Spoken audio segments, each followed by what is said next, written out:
Hey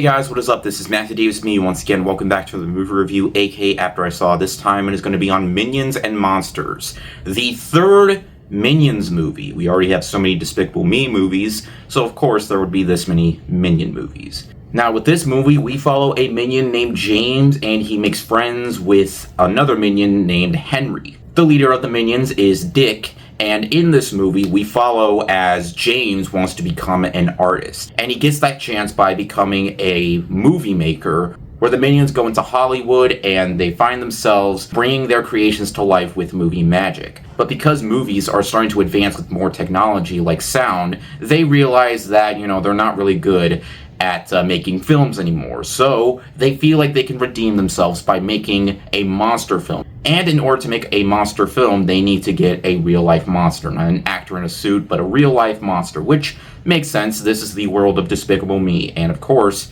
there's always got to be mayhem. But, that's really the point. Now, when the trailer dropped for this movie during the Super Bowl, most people just rolled their eyes because it's clear that these movies just tend to make money just like that. Because Universal and Illumination knows that this is their flagship franchise.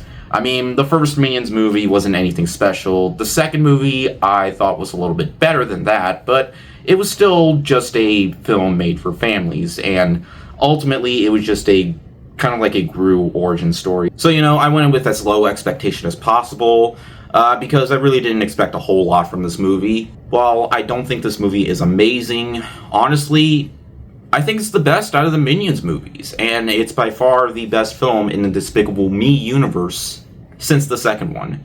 Because while 3 and 4 I thought were alright, they really didn't do anything to really just, it was mostly the same thing, just with new added characters, and yeah. I do generally respect the fact that while the Minions are still searching for a boss, because believe it or not, this actually takes place before the Minions met Scarlet Overkill in the first one. I believe so anyway, because Gru isn't in this movie. Well, technically he isn't. Of course you're going to get a few cameos, but I'm not going to go into spoilers. But I know this movie is mostly aimed towards kids, so obviously some people aren't really going to care all that much, but I'm still not going to spoil because there's actually a lot more to this movie than I originally anticipated. Now, granted, it has faults. There is a lot of dialogue involved in the Minions that does often get repetitive, but because this is a Minions movie, it's to be expected, and oftentimes it does overly do it a whole lot, and we don't really get a whole lot of the monster stuff until much later on, but I get it. They're still trying to look for their boss, but ultimately I do like the fact that they want to change things up by having the Minions actually want to do something other than just look for a boss. And I feel like it manages to do it in a way that pays a lot of homage to classic filmmaking, and even filmmaking in the modern era on why it's so important. And this isn't like a movie that just throws in a bunch of references in your face. Yes, it does reference E.T. and a few other films, but it's not like a nostalgia baity movie where it just throws in all these classic movie references at you. It's very minimal, but it still manages to do its own thing when it comes to its movie-making premise. And it's done in a very chaotic way that still manages to bring in that sense of charm that these characters have brought in. Speaking of characters, we gotta talk about some of the new characters. There's the guy Max, who's like the film director, and of course we also got Goomy, who is this green miniature monster played by Trey Parker, and this isn't the first time he managed to make an appearance in the Despicable Me world. He also did that with Despicable Me 3, which I feel like was one of the film's biggest redeeming qualities in my opinion. And yeah, we don't get a whole lot of him, but he was really entertaining. It's nice to know that Trey Parker, has kind of a close relationship with the people behind these films, so it's nice to know that he decided to come back with a different character, with a voice that we don't see a whole lot or hear a whole lot in the South Park world. But yeah, ultimately, this movie generally surprised me with how much, it manages to pay tribute to classic films and movies as a whole on why we go out to see movies, and why streaming just isn't as, a memorable experience as seeing them on the big screen. Is this a movie that you really have to go and rush out to see on the big screen?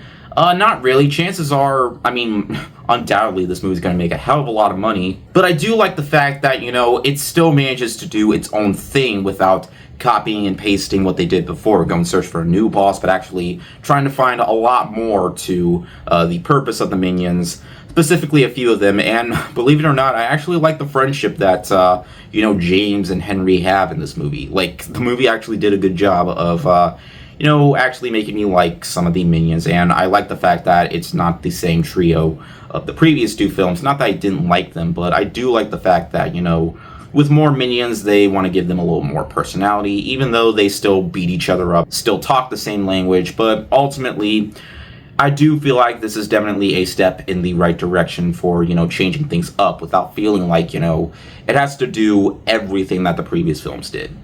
Now, of course, when it comes to the humor, it's mostly what you expect from a Minions movie, just the same amount of humor, and while it doesn't always focus on making a movie, it still focuses on, the Minions trying to get a boss, but this boss that they find, which is a robot sort of dude, I honestly like that aspect of the movie, and thought it was one of the funniest parts of the film. So, really, it's almost like this film actually did try things a little bit more differently. And even the film itself is relatively self-aware about the success that Minions have gone throughout the years, how they constantly milk the Minions constantly. Like, they even poke fun at that in a portion of the movie, which I'm not going to spoil, but it's nice to know that, these movies have a sense of humor when it comes to their own popularity. So, yeah.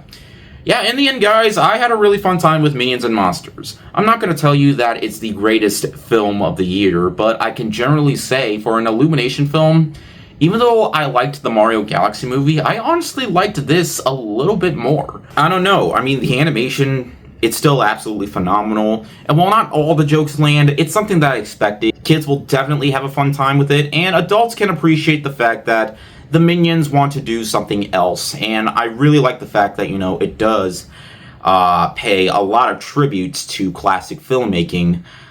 So, yeah, ultimately, it does things right for once, and not trying to, just make everything about trying to find a new boss. So, yeah, it's no Toy Story 5, but with this, in my opinion, being the best out of the Minions movies, it definitely did something right. Is it weird to say that I like this more than Supergirl? I definitely had more fun with this than Supergirl, and this movie was a lot shorter.